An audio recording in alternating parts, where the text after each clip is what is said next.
ప్రపంచవ్యాప్తంగా 2 కోట్ల మంది క్యాన్సర్ బారిన పడ్డారని 2022 గణాంకాలు తెలిపాయి. 2050 నాటికి 35 కోట్లకు చేరొచ్చు. మన దేశంలో సుమారు 15 లక్షల క్యాన్సర్ పేషెంట్స్ ఉన్నారు. ప్రతి 1,00,000 మందిలో 100 మంది క్యాన్సర్ బారిన పడే అవకాశం ఉంది. మహిళల్లో ప్రతి 8 మందిలో ఒకరికి క్యాన్సర్ వచ్చే అవకాశం ఉందని ప్రపంచ ఆరోగ్య సంస్థ వెల్లడించింది. క్యాన్సర్ పై పూర్తి అవగాహన అందించి క్యాన్సర్ నుంచి తెలుగు ప్రజలను కాపాడే ప్రయత్నం చేస్తోంది సుమన్ టీవీ.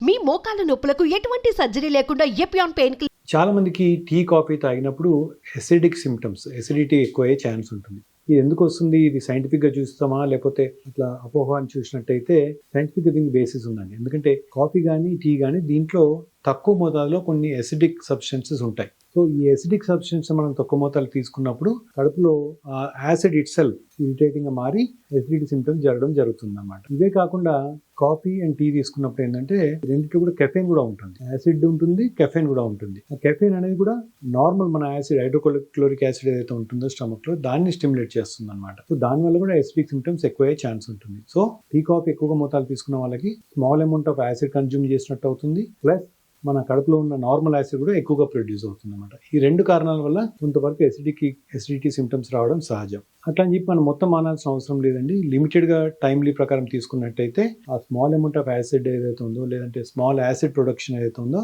హార్మ్ఫుల్గా కాకుండా చాలా మటుకి ఆ సిమ్టమ్స్ రాకుండా మనం అరికట్టవచ్చు అనమాట. సో ఇదే విధంగా మనం చాలా మంది కడుపు ఉబ్బరంగా ఉందని కార్బోరేటెడ్ డ్రింక్స్ తాగుతుంటారు. సో ఈ కార్బోరేటెడ్ డ్రింక్స్ తాగినప్పుడు ఏంటంటే ఆ టెంపరీగా గ్యాస్ ప్రొడక్షన్ ఎక్కువైపోయి స్టమక్ లో దీంట్లోనే ఆ డ్రింక్స్ వల్లనే గ్యాస్ ప్రొడక్షన్ ఎక్కువైపోయి ఆ గ్యాసే బయటకు వస్తుంది అనమాట. దాంతో ఆ తేనుకుల్లాగా వచ్చి కొంతవరకు ఉపశమనం వస్తుంది. అందరూ ఏమనుకుంటారంటే ఆ తాగడం వల్ల నాకు డైజెషన్ బాగా అవుతుంది అనుకుంటారు. కానీ అది చూసినట్టయితే యాక్చువల్ డైజెషన్ దానికి సంబంధం ఉండదండి. కార్బోరేటెడ్ డ్రింక్స్ వల్ల ఏంటంటే గ్యాస్ ఎక్కువ ప్రొడక్షన్ అయ్యి ఎక్కువ ప్రొడ్యూస్ అయ్యి బయటకు వస్తుంది అనమాట. దానికి కొంతవరకు టెంపరీ రిలీఫ్ రావడం జరుగుతుంటుంది. ఇదే విధంగా ఫాస్ట్ ఫుడ్ తీసుకున్నప్పుడు, జంక్ ఫుడ్ బయట తీసుకున్నప్పుడు కూడా దాంట్లో ఉన్న ఫ్యాటీ ఫుడ్ కానీ కెమికల్స్ కానీ, సో ఇదే విధంగా ఫాస్ట్ ఫుడ్ తీసుకున్న వాళ్ళకి ఆ ఫాస్ట్ ఫుడ్ లో ఉన్న కంటెంట్ ఏదైతే హై ఫ్యాట్ ఉంటుందో, కెమికల్స్ ఏవైతే ఉంటాయో దానివల్ల కూడా ఎసిడిటీ సిమ్టమ్స్ ఎక్కువగా రావడం జరుగుతుంటుంది అన్నమాట. సో మనము ఇప్పుడు చూసినట్టయితే ఎసిడిటీ సిమ్టమ్స్ రావడానికి కారణాలు ఎక్కువ మోతాదులో టీ తీసుకోవడం, ఎక్కువ మోతాదులో కాఫీ తీసుకోవడము, ఎక్కువ మోతాదులో కార్బోరేటెడ్ డ్రింక్స్ తీసుకోవడం కాకుండా బయట జంక్ ఫుడ్, ఫ్యాటీ ఫుడ్ తీసుకున్నట్టయితే ఎసిడిక్ సిమ్టమ్స్ ఎక్కువగా వస్తుందని చూస్తున్నాం. సో ఇవి రాకుండా ఉండాలంటే ఏం చేయాలంటే మనం ఏదైనా కూడా మితంలో తీసుకోవడం చాలా ఇంపార్టెంట్. టైం ప్రకారం తీసుకోవడం, మితంలో తీసుకోవడం వల్ల ఈ ఎసిడిటీ సిమ్టమ్స్ రాకుండా అరికట్టవచ్చు అనమాట. సో కోలన్ క్యాన్సర్ అనేది one of the commonest cancers అని చెప్పుకోవచ్చు అండి. అంటే కోలన్ క్యాన్సర్ అంటే పెద్దపేగు క్యాన్సర్ అనమాట. సో ఈ పెద్దపేగు క్యాన్సర్ అనేది కోలన్ క్యాన్సర్ ఏదైతే ఉందో వెస్టర్న్ కంట్రీస్ లో, యూకేలో కానీ, యూఎస్ లో కానీ, ఆస్ట్రేలియా కానీ వీటిలో ఎక్కువ మొత్తాల్లో చూస్తుంటాం. కానీ ఇండియన్ పాపులేషన్ కూడా ఈ మధ్య కాలంలో చాలా ఎక్కువగా చూస్తున్నాం. ఎస్పెషల్లీ యంగర్ పాపులేషన్లో ఎక్కువగా చూస్తున్నాం. సో కోలన్ క్యాన్సర్ రావడానికి అనేక రకమైన కారణాలు ఉంటాయండి. ఒకటి నార్మల్గా ఎనీ ఓల్డ్ ఏజ్, అంటే ఓల్డ్ ఏజ్ అయినప్పుడు ఏ క్యాన్సర్ అయినా వచ్చే ఎక్కువ రిస్క్ ఉంటుంది అనమాట. ఆ ఓల్డ్ ఏజ్ రిస్క్ ఫ్యాక్టర్ వల్ల వచ్చే కోలన్ క్యాన్సర్ ఒకటి. రెండోది కొన్ని జెనెటిక్ ఫ్యాక్టర్స్ ఉంటాయి. ఆ జెనెటిక్ ఫ్యాక్టర్స్ వల్ల కొంతమంది యంగర్ పాపులేషన్కి రిస్క్ ఉంటుంది కోలన్ క్యాన్సర్. ఆ జెనెటిక్ ఫ్యాక్టర్ మ్యూటేషన్స్ వల్ల ఆ కోలన్ క్యాన్సర్ రిస్క్ ఎక్కువై వాళ్ళకి పెద్దపేగు క్యాన్సర్ బారిన పడడం, అనేక రకమైన టెస్ట్ చేయించుకొని ట్రీట్మెంట్కి వెళ్ళడం జరుగుతుంటుంది. ఇవే కాకుండా కొంతమందికి ప్రీ మ్యాలిగ్నెంట్ కండిషన్స్ అంటాం. అంటే మనకు ఆల్రెడీ ఏదో జబ్బు ఉంది, for example inflammatory bowl disease ఉంది, పేగుపోత వ్యాధి అంటాం. సో వాళ్ళకి ఏంటంటే ఆల్రెడీ డ్యామేజ్ ఉన్న ఇంటెస్టైన్ కాబట్టి వీళ్ళకి ఆ ప్రీ మ్యాలిగ్నెంట్ కండిషన్ నుంచి కొంతవరకు క్యాన్సర్ వచ్చే అవకాశాలు ఎక్కువగా ఉంటుంది. అంటే అన్కంట్రోల్డ్ ఇన్ఫ్లమేషన్ ఏదైతే ఉంటుందో, కంట్రోల్ లేని ఇన్ఫ్లమేషన్, అల్సర్స్ ఫామ్ అవడము, కంట్రోల్ లేని మ్యూకోజా డ్యామేజ్ కన్సిస్టెంట్ కావడం వల్ల కోలన్ క్యాన్సర్ దారితీసే అవకాశం ఉంటుంది. ఇవే కాకుండా జనరల్ గా స్మోకింగ్, ఆల్కహాల్ అనేది వీటి కూడా జెనెటిక్ మోడిఫికేషన్ వల్ల కూడా కోలన్ క్యాన్సర్ వచ్చే అవకాశం ఉంటుంది. ఎక్సెస్ అబ్డామినల్ రేడియేషన్, అంటే ఏదో మనం వేరే ట్రీట్మెంట్ కానీ రేడియేషన్ థెరపీ అవి తీసుకున్న వల్ల కూడా రేడియేషన్ ఇండ్యూస్ జెనెటిక్ చేంజెస్ వల్ల కూడా కోలన్ క్యాన్సర్ వచ్చే అవకాశం ఉంటుంది.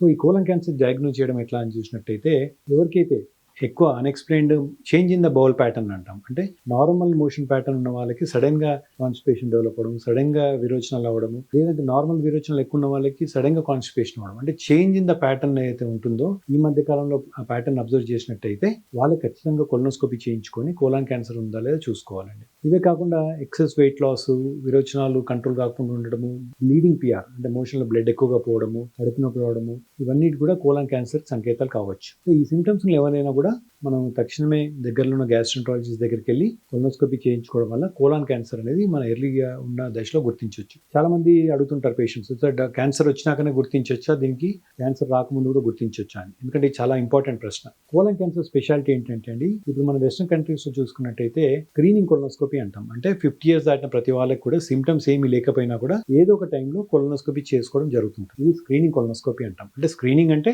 ఏ సిమ్టమ్స్ లేని వాళ్ళకి కూడా టెస్టింగ్. ఇప్పుడు మన master checkup, general health checkup ఎట్లా చేసుకుంటామో ఆ స్క్రీనింగ్ కొలనోస్కోపీ చేసుకోవడం వల్ల ఏంటంటే కొంతమందికి పాలిప్స్ బయటపడతాయి. కోలాన్ పాలిప్స్ అంటే ఏంటంటే కాలీఫ్లవర్ లాంటి గ్రోత్స్ వస్తుంటాయి కోలాన్లో, పుట్టగొడుగులు లాగా అనమాట, మష్రూమ్స్ లాగా. ఆ పాలిప్స్ కానీ మనం డిటెక్ట్ చేసినట్టయితే ఆ పాలిప్స్ రిమూవ్ చేసినప్పుడు ఆ పాలిప్స్ ఫర్దర్ గా గ్రో అయ్యి క్యాన్సర్ గా మారే అవకాశం ఉంటుంది. కాబట్టి ఆ పాలిప్స్ రిమూవ్ చేయడం వల్ల మనం కోలాన్ క్యాన్సర్ ని ప్రివెంట్ చేసిన వాళ్ళం అవుతాం. సో మన బాడీలో ఉన్న అనేక రకమైన క్యాన్సర్స్ తీసుకున్నట్టయితే ఇది one of the important preventive strategy. అంటే క్యాన్సర్ రాకుండా ప్రివెన్షన్ కి ఇది ఒక very important and very easily done strategy అనమాట. ఫర్ ఎగ్జాంపుల్ వేరే క్యాన్సర్ తీసుకున్నాం అనుకోండి, లంగ్ క్యాన్సర్ కానీ, బోన్ క్యాన్సర్ కానీ, ఇవన్నీ తీసుకున్నట్టయితే ఇది ప్రివెంటివ్ స్ట్రాటజీస్ లాగా ఏం లేవు. మనం లంగ్స్ ఉన్నట్టయితే ప్రతిసారి మాటికెళ్ళి మనం రేడియేషన్ వల్ల ఎక్స్రే కానీ, సిటీ కానీ చేసుకోలేం కదా. అట్లా కాకుండా కొలనోస్కోపీ వల్ల ఏంటంటే రేడియేషన్ ఇష్యూ ఏముండదు, అనస్థీషియా చేసి చేయగలుగుతాం ఇవాళ రేపట్లో. పేషెంట్ కూడా డిస్కంఫర్ట్ ఏముండదు.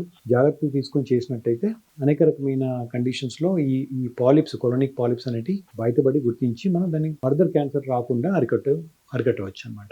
ఈ మధ్యకాలంలో గట్ బూస్టింగ్ ఫుడ్ అనేది చాలా ఎక్కువగా వింటున్నాము. సో ఇది చూసినట్టయితే చాలా మంది యూత్లో కానీ వీటిలో కానీ చాలా అవేర్నెస్ పెరిగిందనమాట. అంటే ఏ ఫుడ్ తీసుకుంటే మన డైజెస్టివ్ హెల్త్ బెటర్ అవుతుందని మీద అనేక రకమైన రీసెర్చ్ రావడం జరుగుతుంటుంది. సో ఈ రీసెర్చ్ లో ముఖ్యంగా గట్ మైక్రోబయోమ్ అనేది మనం తెలుసుకోవాల్సిన అవసరం ఉంది. గట్ మైక్రోబయోమ్ అంటే ఏంటంటే స్మాల్ ఇంటెస్టైన్ లో కానీ, లార్జ్ ఇంటెస్టైన్ లో కానీ అనేక ట్రిలియన్స్ ఆఫ్ బ్యాక్టీరియా మనకు నార్మల్ గా ఉంటుందన్నమాట. సో ఇంతకుముందు మనకు అసలు తెలియదు, ఈ బ్యాక్టీరియా అనేది తెలియదు అనమాట.